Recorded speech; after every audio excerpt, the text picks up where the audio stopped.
ഇന്ത്യയെ അധിക്ഷേപിച്ചതിന് പിന്നാലെ അടപടലം കുടുങ്ങിയിരിക്കുകയാണ് മാലിദ്വീപ്. തമിഴ്നാടിൻ്റെ പകുതി മാത്രം വിസ്തൃതിയുള്ള ഒരു ചെറിയ രാജ്യമായിട്ടും അഹങ്കാരത്തിന് ഒരു കുറവുമില്ല മാലിദ്വീപിന്. ഇന്ത്യൻ പ്രധാനമന്ത്രി നരേന്ദ്രമോദിയെ അധിക്ഷേപിച്ചതിന് പിന്നാലെ രാജ്യത്തെ ജനങ്ങൾ ഒറ്റക്കെട്ടായി മാലിദ്വീപിനിട്ട് കൊടുത്ത പണിയിൽ വിറയ്ക്കുകയാണ് ആ രാജ്യം. ഇന്ത്യയാണ് എല്ലാ കാലത്തും മാലിദ്വീപിന് സഹായങ്ങൾ ചെയ്തിട്ടുള്ളത്. മാരിടൈം സുരക്ഷയുടെ കാര്യത്തിലായാലും, കോവിഡ് കാലത്ത് വാക്സിനും വെള്ളവും ഭക്ഷണവും ഒക്കെ നൽകിയ കാര്യത്തിലായാലും, അവിടെ പ്രളയമുണ്ടായ സമയത്ത് അവരെ കൈയയച്ച് സഹായിച്ച കാര്യത്തിലായാലും, അതിനു മുമ്പ് സുനാമിയിൽപ്പെട്ട് ആ രാജ്യം തകർന്ന് തരിപ്പണമായി പോയ സമയത്തും ഒക്കെ ഇന്ത്യ അടിയുറച്ചു നിന്നു മാലിദ്വീപിനൊപ്പം. അതിൻ്റെ സ്മരണയെന്നോണമാണ് ഇത്രയും കാലം ഇന്ത്യയുമായി മാലിദ്വീപ് അടുത്ത ബന്ധം കാത്തു സൂക്ഷിച്ചിരുന്നത്. പക്ഷേ അവിടെ വന്ന പുതിയ പ്രസിഡന്റ് മുഹമ്മദ് മ്യൂസി നേരെ പോയത് ഇന്ത്യയുടെ ശത്രുരാജ്യമായ ചൈനയിലേക്കാണ്. ഈ പ്രസിഡന്റ് അധികാരമേറുന്നതിന് മുമ്പ് വരെ എല്ലാ പ്രസിഡന്റുമാരും അധികാരത്തിലേറിയാൽ ആദ്യം സന്ദർശിച്ചിരുന്ന രാജ്യം ഇന്ത്യയാണെന്ന് കൂടി ഓർക്കണം. അത് ലംഘിച്ചുകൊണ്ട്, അല്ലെങ്കിൽ ആ കീഴ്വഴക്കം തെറ്റിച്ചുകൊണ്ട് ചൈനയിലേക്ക് പോയ മാലിദ്വീപിൻ്റെ ഭരണാധികാരി, ആ ഭരണാധികാരിയുടെ കീഴിലുള്ള 3 മന്ത്രിമാരാണ് നമ്മുടെ രാജ്യത്തിൻ്റെ പ്രധാനമന്ത്രിയെ അവഹേളിക്കുന്ന വിധത്തിൽ അതിനികൃഷ്ടമായ പോസ്റ്റുകൾ സോഷ്യൽ മീഡിയയിലൂടെ പ്രചരിപ്പിച്ചത്. അതിന് കാരണം, ലക്ഷദ്വീപിൽ പോയി പ്രധാനമന്ത്രി വീഡിയോയും ഫോട്ടോകളും പോസ്റ്റ് ചെയ്യുമ്പോൾ ലോകത്തിൻ്റെ ശ്രദ്ധ അവിടേക്ക് വരുന്നു. അത് ഇന്ത്യയുടെ വളർച്ചയ്ക്ക് കാരണമാകുന്നു. അതോടൊപ്പം മാലിദ്വീപിലേക്ക് പോകേണ്ട വിദേശ സഞ്ചാരികൾ ഇന്ത്യയിലേക്ക് വരും. അതിൽ വെറി പൂണ്ടിട്ടായിരിക്കണം അവിടുത്തെ മന്ത്രിമാർ പ്രധാനമന്ത്രി നരേന്ദ്രമോദിക്കെതിരെ അധിക്ഷേപ പരാമർശങ്ങൾ ഇട്ടത്. ഒരു കാര്യം ഞാൻ പറയാം, പ്രധാനമന്ത്രി നരേന്ദ്രമോദിയെ ഇന്ത്യക്കുള്ളിൽ നിന്നുകൊണ്ട്, ഇന്ത്യ രാജ്യത്തിനുള്ളിൽ നിന്നുകൊണ്ട്, നമ്മുടെ ജനാധിപത്യത്തിൻ്റെ പരിധിയിൽ നിന്നുകൊണ്ട് നമുക്ക് വിമർശിക്കാം. നമ്മൾ വിമർശിക്കാറുണ്ട്. പ്രധാനമന്ത്രി നരേന്ദ്രമോദിയെ ഒരുപാട് തവണ ഞാനും വിമർശിച്ചിട്ടുണ്ട്. പക്ഷേ പുറമേ നിന്നൊരു രാജ്യത്ത് നിന്ന്, പുറമേ നിന്നൊരു കൂട്ടം ആളുകൾ നമ്മുടെ പ്രധാനമന്ത്രിയെ അധിക്ഷേപിക്കാൻ വന്നാൽ അത് രാജ്യത്തിനെതിരെയുള്ള അധിക്ഷേപമായി കണ്ടുകൊണ്ട് അതിനെതിരെ ശക്തമായി പ്രതികരിക്കുക തന്നെ ചെയ്യും ഇന്ത്യക്കാർ. അതാണ് ഇപ്പോൾ കണ്ടത്. എന്താണ് മാലിദ്വീപിന് സംഭവിച്ചത്? ടൂറിസം മേഖലയിൽ ഇന്ത്യയെ ആശ്രയിച്ച്, അല്ലെങ്കിൽ ഇന്ത്യയിൽ നിന്നുള്ള സഞ്ചാരികൾ ഏറ്റവും അധികം എത്തുന്ന മാലിദ്വീപിലേക്ക് പൊടുന്നനെ ഇന്ത്യയിൽ നിന്നുള്ള സഞ്ചാരികൾ പോകാതെയായി. പ്രധാനമന്ത്രി നരേന്ദ്രമോദിയെ കോമാളി എന്നും മറ്റും വിളിച്ചാണ് അവിടുത്തെ 3 മന്ത്രിമാർ പോസ്റ്റ് ഇട്ടത്. ഇതിനെതിരെ ശക്തമായ പ്രതിഷേധം അലയടിക്കുകയാണ്. അന്താരാഷ്ട്ര നയതന്ത്ര വിദഗ്ധരടക്കമുള്ള ആളുകൾ ചൂണ്ടിക്കാണിക്കുന്നത്, സൗഹൃദത്തിൽ നിൽക്കുന്ന രാജ്യങ്ങൾ തമ്മിൽ ഒരു മര്യാദ പുലർത്തണം.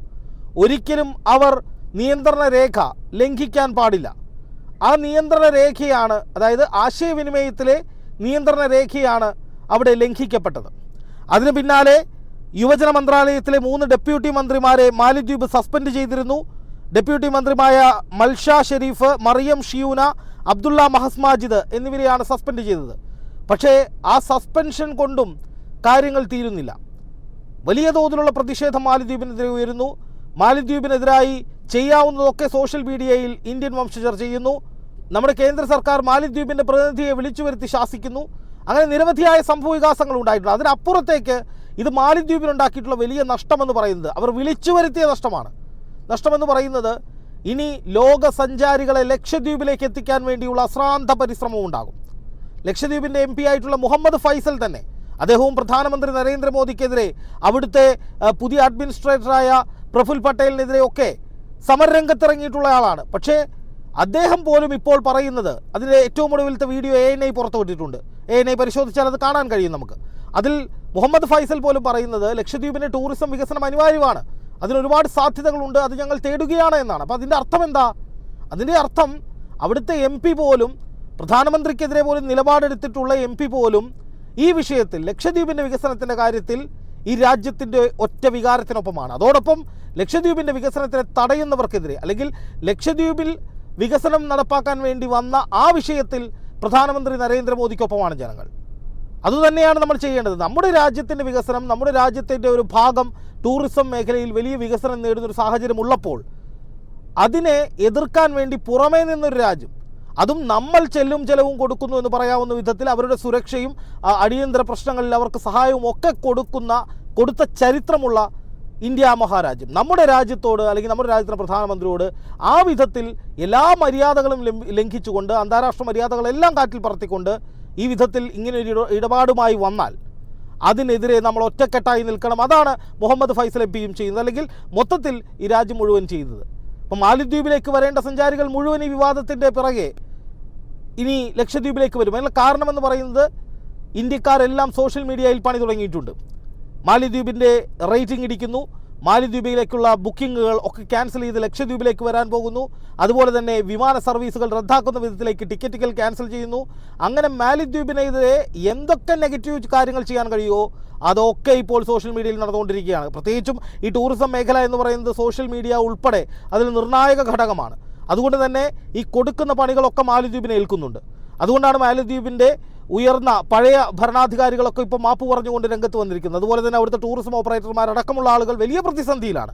അതുകൊണ്ട് തന്നെ ഒരിക്കലും മാലിദ്വീപിന് ഈ വിഷയത്തിൽ നിന്ന് ഈ മന്ത്രിമാരെ സസ്പെൻഡ് ചെയ്തതിനപ്പുറത്തേക്ക് മാപ്പ് പറഞ്ഞ് കാര്യങ്ങൾ അവതരിപ്പിച്ച് ഈ വിഷയത്തിലൊരു സമവായം ഉണ്ടാക്കാതെ രക്ഷപ്പെടാൻ കഴിയില്ല. മാലിദ്വീപിനെതിരെ വലിയ പ്രതിഷേധങ്ങൾ സോഷ്യൽ മീഡിയയിൽ ശക്തമാകുമ്പോൾ അതവരുടെ ഏറ്റവും പ്രധാനപ്പെട്ട വരുമാന സ്രോതസ്സായ ടൂറിസം മേഖലയാണ് ബാധിക്കുക. അതാണ് ഇതിൽ ഏറ്റവും പ്രധാനപ്പെട്ട കാര്യം. ടൂറിസം മേഖലയെ ഇത് പിടിച്ചുലയ്ക്കും. ഈ ക്യാമ്പയിനുകളെല്ലാം അവർക്കെതിരാകും. അവരുടെ ബുക്കിങ്ങുകൾ നഷ്ടമാകും. ഇന്ത്യൻ വംശജരാണ് ഏറ്റവും അധികം അവിടെ വന്നിരുന്നവരിൽ പ്രധാനികൾ. അവരങ്ങോട്ട് പോകാതെയാവുകയും ലക്ഷദ്വീപിലേക്ക് വരികയും ചെയ്താൽ ലക്ഷദ്വീപിൻ്റെ വികസനത്തിന് അത് വലിയ ഗുണമാകും. അതോടൊപ്പം മാലിദ്വീപിൻ്റെ നാശത്തിലും അത് കലാശിക്കുമെന്ന കാര്യത്തിൽ സംശയമില്ല. അതുകൊണ്ട് തന്നെ മാലിദ്വീപ് വലിയ തോതിൽ പ്രതിസന്ധിയിലായിരിക്കുകയാണ്. ഈ പ്രശ്നം എങ്ങനെ പരിഹരിക്കണമെന്ന കാര്യത്തിൽ അവർക്ക് വലിയ ആശയക്കുഴപ്പമുണ്ട്. കാരണം ഇന്ത്യയുമായുള്ള ബന്ധം നിലനിൽക്കെ തന്നെ ഇന്ത്യയുടെ ശത്രുരാജ്യമായ ചൈനയിലേക്ക് പോയിട്ട് അവിടെ ഭരണാധികാരികളുമായി കൂടിയാലോചന നടത്തുന്ന കാഴ്ചയാണ് അവിടുത്തെ പുതിയ പ്രസിഡന്റ് ചെയ്തിരിക്കുന്നത്. അപ്പോൾ അതുകൊണ്ട് തന്നെ ഇനി ഇന്ത്യ എത്രത്തോളം അനുഭാവം കാണിക്കും മാലിദ്വീപിനോട് എന്നുള്ളതും വളരെ പ്രധാനപ്പെട്ട ചോദ്യമാണ്. ഇപ്പോൾ ട്വിറ്ററിലൊക്കെ ട്രെൻഡിങ് ആയിട്ടിരിക്കുന്ന കുറേ ഹാഷ്ടാഗുകൾ എന്ന് പറയുന്നത് എക്സ്പ്ലോർ ഇന്ത്യൻ ഐലൻഡ് എന്നുള്ളതാണ്. അതുപോലെ തന്നെ ചലോ ലക്ഷദ്വീപ്, ബോയ്ക്കോട്ട് മാൽദീവ്സ് എന്നിങ്ങനെയുള്ള നിരവധി ടാഗുകൾ നിമിഷ നേരം കൊണ്ട് ട്വിറ്റർ എന്ന് വെച്ചാൽ എക്സ് അടക്കമുള്ള സോഷ്യൽ മീഡിയ പ്ലാറ്റ്ഫോമുകളിൽ ട്രെൻഡിങ് ആയിട്ടുണ്ട്.